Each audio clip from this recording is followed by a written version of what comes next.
আচ্ছা, সব কিছুতেই ধর্ম করতে গেলে কি গুরুর আবশ্যকতা রয়েছে? ভগবানকে জানতে গেলে কি গুরু লাগবেই? গুরু ছাড়া কি আমরা সরাসরি ভগবানকে জানতে পারবো না?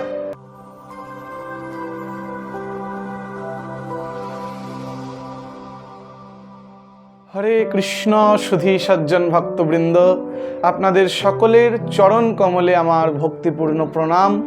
আশা করি আপনারা সকলে ভগবানের কৃপায়, গুরু গৌরাঙ্গের কৃপায় খুব ভালো আছেন, সুস্থ আছেন। খুব ভালোভাবে আপনারা জন্মাষ্টমী পালন করেছেন, নন্দোৎসব করেছেন। তো আমরা যে ধারাবাহিক গীতা সার আলোচনা করছিলাম, তো তার আজ পর্ব 4। তো সেই পর্ব 4-এ আমরা আজ আলোচনা করব। আমরা গতদিন আলোচনা করেছিলাম এই বৈদিক শাস্ত্রের অভ্রান্ততা এবং এই বৈদিক শাস্ত্রের মধ্যে শ্রীমদ্ ভাগবত গীতার বিশিষ্টতা। এবং এই ভাগবত গীতা আমরা কার কাছ থেকে শ্রবণ করব? ভাগবত গীতা আমরা শ্রবণ করতে হয়, পরম্পরা ধারায় এই জ্ঞান আমাদেরকে লাভ করতে হয়। ভগবান শ্রীকৃষ্ণের থেকে আগত যে পরম্পরা ধারা, গুরু শিষ্য পরম্পরায় যে জ্ঞান আমাদের কাছে পৌঁছায়, সেই সদ্গুরুর কাছে এই সদ্গুরুর কাছ থেকে এই ভাগবত গীতার জ্ঞান আমাদের শ্রবণ করতে কর্তব্য। এবার যখন এই গুরুর কথা আসে, আমাদের মনে একটা প্রশ্ন আসতে পারে, আচ্ছা, সব কিছুতেই ধর্ম করতে গেলেই কি গুরুর আবশ্যকতা রয়েছে? ভগবানকে জানতে গেলে কি গুরু লাগবেই? গুরু ছাড়া কি আমরা সরাসরি ভগবানকে জানতে পারবো না? আমরা ভগবানের ভজন করব, সাধন করব, যাই করি না কেন, তার জন্য কেন আমরা একজন বিশেষ ব্যক্তির উপরে নির্ভরশীল থাকব? এমন প্রশ্ন যদি আমাদের মনে আসে, তাহলে আমাদের কয়েকটা বিষয় ভাবতে হবে। আমরা যাই কিছু করতে যাই না কেন, আমাদের কিন্তু কারোর না কারোর উপর ডিপেন্ড করতে হয়। আপনি যখন বাসে করে এক জায়গা থেকে অন্য জায়গায় যান, ওই যে বাস ড্রাইভারের উপর আপনি ডিপেন্ডেন্ট। তিনি যদি গাড়িটাকে উল্টে দেয়, আপনার মৃত্যু হয়ে যাবে। আপনি জানা সত্ত্বেও, আপনি কি বাস ড্রাইভারের সঙ্গে আপনার কি কোনো পরিচয় আছে? তিনি কি আপনার কোনো আত্মীয়? তাহলে কেন আপনি তাকে বিশ্বাস করি তার বাসে উঠছেন? কিন্তু আপনাকে উঠতে হয়। একজন ড্রাইভার, একজন ডাক্তার, সে যখন আপনাকে অপারেশন করানোর জন্য অপারেশন থিয়েটারে নিয়ে যায়, আপনার শরীরের পার্টস পত্র কাটে, আপনাকে তাকে বিশ্বাস করতে হয়। সে যা ওষুধ দেয়, আপনি কি দেখতে চান সেই ওষুধে কি আছে না আছে, বিষ না ওষুধ?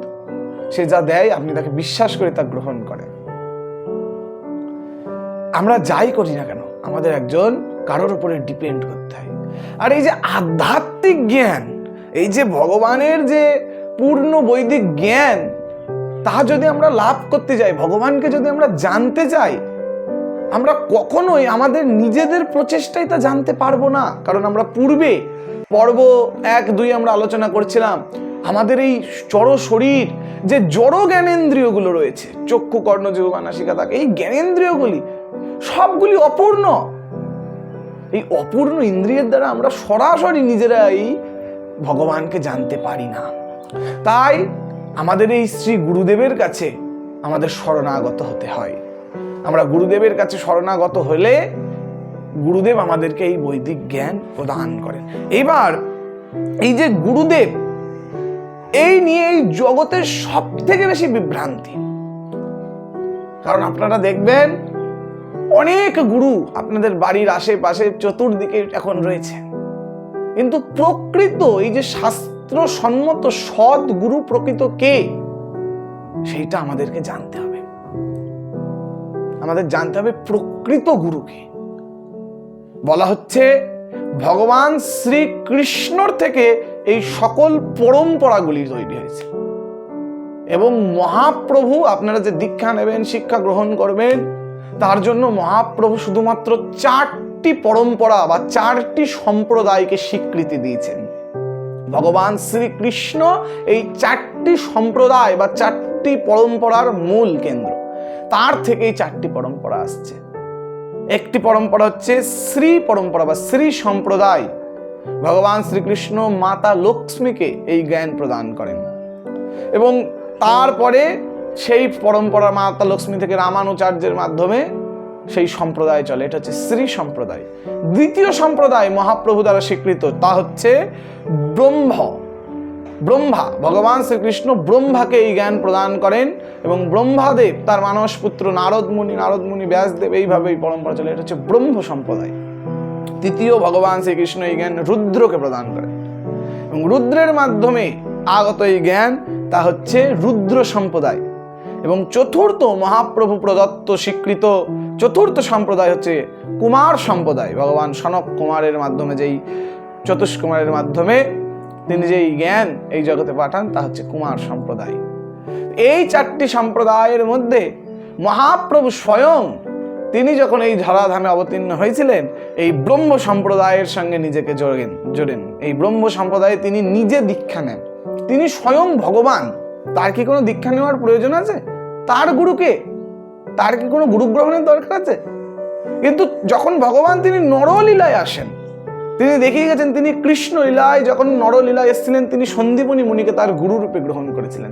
যখন তিনি রাম রূপে এসেছিলেন, তখন তিনি বশিষ্ঠ মুনিকে তার গুরু রূপে গ্রহণ করেছিলেন এবং দেখিয়েছিলেন যে প্রতিটি মানুষের এই গুরু গ্রহণের দরকার রয়েছে। এবং তিনি যখন মহাপ্রভু রূপে আসলেন, তিনি গুরু গ্রহণ করলেন এবং তিনি এই ব্রহ্ম সম্প্রদায়ের সঙ্গে নিজেকে যুক্ত করলেন। এই ব্রহ্ম সম্প্রদায় তার জন্য ব্রহ্ম মধ্য গৌড়ীয় সম্প্রদায় বলে আখ্যায়িত, কারণ এই সম্প্রদায়ে স্বয়ং মহাপ্রভু গৌরাঙ্গ তিনি যুক্ত হয়েছেন। এবং সেই পরম্পরা ধারায় রূপ গোস্বামীপাদ বা সরগোস্বামী, তাদের থেকে শ্রী জগন্নাথ দাস বাবাজির শিষ্য ভক্তিবিনোদ ঠাকুরের শিষ্য গৌরকিশোর দাস বাবাজির শিষ্য ছিল ভক্তি সিদ্ধান্ত সরস্বতী ঠাকুর প্রভুপাদ, এবং তার শিষ্য আমাদের শ্রীল অভয়চরণ অরবিন্দ ভক্তি বেদান্ত স্বামী প্রভুপাদ। এবং তার মাধ্যমে আমরা এই যা শাস্ত্র পড়ছি সব কিছু শ্রীল প্রভুপাদ আমাদেরকে খুব সুন্দরভাবে, তিনি কিছু এক্সট্রা রচনা করেননি, তৈরি করেননি, কিন্তু তিনি সেই তার পূর্বতন আচার্যদের কথাকে খুব সুন্দরভাবে গুছিয়ে সাজিয়ে আমাদের কাছে প্রকাশ করেছেন, আমাদেরকে দিয়েছেন। তার সুমধুর কণ্ঠে, সুমধুর বাক্যে সহজ সরলভাবে আমাদের মতো মূর্খ কলিহত জীবকে বুঝিয়েছেন। শুধু আমাদেরকে নয়, সমগ্র পৃথিবীতে এই শাস্ত্রের প্রচার করেছেন।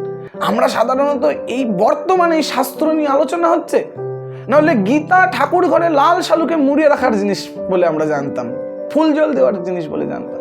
শ্রীল প্রভুপাদের কৃপায় আজ এই গীতা সমগ্র পৃথিবীব্যাপী মানুষের পাঠ্যপুস্তক হয়ে গেছে।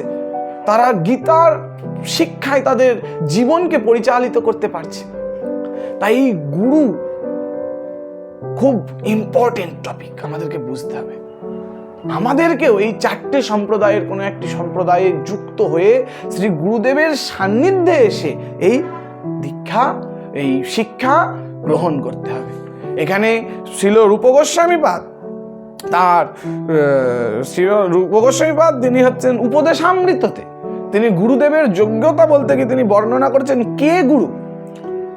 তিনি বলছেন, যে সংযমী ব্যক্তি বাক্যের বেগ, ক্রোধের বেগ, জিহ্বার বেগ, মনের বেগ, উদর বেগ এবং উপস্থ বেগ, এই 6টি বেগকে যিনি দমন করতে পেরেছেন, তিনি এই সমগ্র পৃথিবীকে শাসন করতে পারেন, তিনি এই সমগ্র পৃথিবীর গুরু হতে পারেন।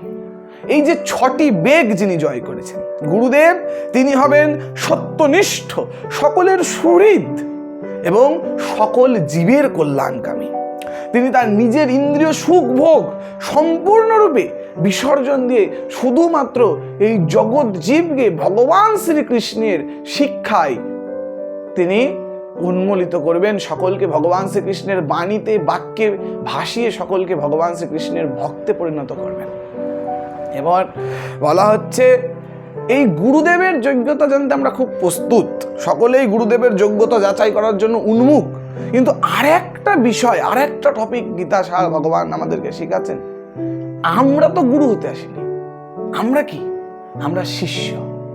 তাহলে শুধু কি গুরুদেবের যোগ্যতা জানলেই হবে? আমাদেরকে বিশেষ করে কি জানতে হবে? শিষ্যের যোগ্যতা। প্রকৃত শিষ্যকে, এতক্ষণ তো আমরা গুরু সম্বন্ধে জানলাম, প্রকৃত গুরুকে জানলাম, ভগবান প্রকৃত শিষ্য সম্বন্ধে বলছেন। আমরা যদি একজন এই গীতা শাস্ত্র জ্ঞান লাভ করতে চাই, আমাদের এই প্রকৃত শিষ্য সম্বন্ধে, প্রকৃত শিষ্য হতে গেলে কি করণীয়, প্রকৃত শিষ্যের কি গুণাবলী, তা আমাদেরকে খুব ভালোভাবে জানতে হবে। শিষ্য হবেন জীবনের চরম ও চিরন্তন লক্ষ্যের বিষয়ে আন্তরিকভাবে জিজ্ঞাসা। এই যে প্রথম পর্বে আমরা বলছিলাম না, জিজ্ঞাসা, আমি কে, কেন আমি দুঃখ ভোগ করছি, এই জিজ্ঞাসা তার মধ্যে আন্তরিকভাবে থাকবে, সত্যি তার মধ্যে থেকে এই জিজ্ঞাসা আসবে। হ্যাঁ, জীবনের চিরস্থায়ী পরম কল্যাণ হচ্ছে পারমার্থিক কল্যাণ, এবং শিষ্যকে হতে হবে এ বিষয়ে অত্যন্ত অনুরাগী। ভগবান শ্রীকৃষ্ণ গীতায় বলছেন, তদ্বিদ্ধি প্রণিপাতেন পরিপ্রশ্নেন সেবয়া উপদেক্ষন্তি তে জ্ঞানম জ্ঞানিন তত্ত্বদর্শিনম। সদ্গুরুর শরণাগত হয়ে তত্ত্বজ্ঞান লাভ করার চেষ্টা করো, বিনম্র চিত্তে প্রশ্ন জিজ্ঞাসা করো এবং অকৃত্রিম সেবার দ্বারা সেই গুরুদেবকে তাকে সন্তুষ্ট করো। তাহলে তত্ত্বদ্রষ্টা পুরুষ তোমাকে জ্ঞান উপদেশ দান করবেন। কখন গুরুদেব তিনি আমাকে জ্ঞান উপদেশ দিবেন, কখন গুরুদেব আমাকে একজন প্রকৃত শিষ্য ভেবে ভগবান সম্বন্ধে, পারমার্থিক তত্ত্ব সম্বন্ধে আমাকে উপদেশ দিবেন, যখন আমরা অকৃত্রিমভাবে সদ্গুরুর শরণাগত হব, সত্যিকারের গুরুদেবের চরণে আমরা আশ্রয় গ্রহণ করে সেই গুরুদেবের আচারে প্রচারে তার ব্যবহারে ভগবত শিক্ষা জ্ঞান লাভ করার চেষ্টা করব। আন্তরিকভাবে জিজ্ঞাসা হয়ে বিনম্র চিত্তে গুরুদেবের কাছে আমরা প্রশ্ন করব, এবং লোক দেখানো, নিজের যশ বৃদ্ধির জন্য নয়, আন্তরিকভাবে গুরুদেবের সেবায় আমরা নিযুক্ত হব। গুরুদেবকে সেবা করে আমরা তাকে সন্তুষ্ট করতে পারবো। তখন শ্রী গুরুদেব তিনি আমাদেরকে, তত্ত্বদ্রষ্টা পুরুষ ভগবান বলছেন, তিনি তোমাকে জ্ঞান উপদেশ দান করবেন। হ্যাঁ, তো এইভাবে শিষ্যরা গুরুদেবের কাছে যখন শরণাগত হবে, আমরা যখন শ্রী গুরুদেবের কাছে এরূপভাবে শরণাগত হব, অকৃত্রিমভাবে প্রশ্ন করব এবং বিশেষ করে শ্রী গুরুদেবের সেবা করে অকৃত্রিম সেবার মাধ্যমে তাকে সন্তুষ্ট করতে পারবো, তখন আমরা প্রকৃত শিষ্য হতে পারবো। এখানে শিষ্যের 6টি লক্ষণ বলেছে। যেমন গুরুদেব প্রকৃত গুরু, তার 6টি বেগকে দমন করতে হয়। প্রকৃত শিষ্যের 6টি গুণাবলী। প্রথম গুণ, আমরা যদি প্রকৃত শিষ্য কিনা চেক করব, আমরা নিজেকে, আমি নিজে চেক করব কি, প্রথমত শ্রবণের প্রতি আগ্রহ। গুরুদেবের গুরুমুখ পদ্ম বাক্য চিত্তেতে করিয়া ঐক্য আর না করিও মনে আশা। একজন শিষ্য সে একটা জিনিসের প্রতি তার সব থেকে বেশি আগ্রহ থাকবে, কি, শ্রী গুরুদেবের বাণী শ্রবণের জন্য সে সর্বদা তৎপর হয়ে থাকবে, এবং গুরুদেব কিছু বলার পরে সে সেটাকে পালন করবার জন্য একদম মরিয়া হয়ে উঠবে, কারণ তার কাছে সেটা হচ্ছে সব থেকে গুরুত্বপূর্ণ বিষয়। তাই শ্রবণের প্রতি আগ্রহ। দ্বিতীয়, আন্তরিক হৃদয়ে বিনম্র ভাবে পারমার্থিক তত্ত্ব জিজ্ঞাসা। এর আগে যেটা বলছিলাম, আন্তরিক হয়ে আমাদেরকে সেই পারমার্থিক তত্ত্ব জিজ্ঞাসা আসছে কিনা আমার ভেতর থেকে, গুরুদেবের কাছে আমি প্রশ্ন করছি কিনা, সেই প্রশ্ন কেমন ভাবে, বিনম্র ভাবে করতে হবে, পরীক্ষা করবার জন্য নয়, খুব সাবধান। এবং তৃতীয়, সেবার মনোভাব, কৃষ্ণ এবং গুরুর সেবার মনোভাব। নাকি আমার ঘুমাতে ইচ্ছা করছে, আমার একটু আমি পেয়ে গেছি, এবার আমি যাই, এরকম হচ্ছে না তো। আমাদের সবসময় সেবার মনোভাব রাখতে হবে, সেবার মনোভাব আমাদের তৈরি করতে হবে। চতুর্থ, পরমেশ্বর ভগবানের প্রতি ভক্তি, ভগবান শ্রীকৃষ্ণের প্রতি আমাদের ভক্তি থাকতে হবে। এবং পঞ্চম, শ্রী গুরুদেবের প্রতি গভীর শ্রদ্ধা, গুরুদেবের প্রতি আমাদের গভীর শ্রদ্ধা থাকা লাগবে। এবং সর্বশেষ পয়েন্ট, গুরুদেবের আদেশ পালনে উন্মুখতা। গুরুদেব কি বললেন, গুরুদেব যদি কোনো আদেশ দেন, সেই আদেশ পালনের জন্য সর্বদা মরিয়া হয়ে থাকা। এই 6টি গুণাবলী যদি আমাদের মধ্যে থাকে, তাহলে আমরা একদম বেস্ট শিষ্য হতে পারবো। তো আজকের এই আলোচনার মাধ্যমে আমরা গুরু পরম্পরা ধারা, গুরুদেবের যোগ্যতা এবং সর্বোপরি আমাদের অর্থাৎ শিষ্যের যোগ্যতা সম্বন্ধে জানলাম। এবং এর মধ্যে দিয়ে ভাগবত গীতা সার, তার প্রথম একটা টপিক আমরা শেষ করলাম। পরবর্তীতে আমরা আত্মার বিজ্ঞান এবং ভাগবত গীতা সারের পরবর্তী পর্বগুলি জানব। হরে কৃষ্ণ। আপনারা সকলে ভালো থাকবেন, পরবর্তী ভিডিওর জন্য প্রস্তুত থাকবেন। হরি বল।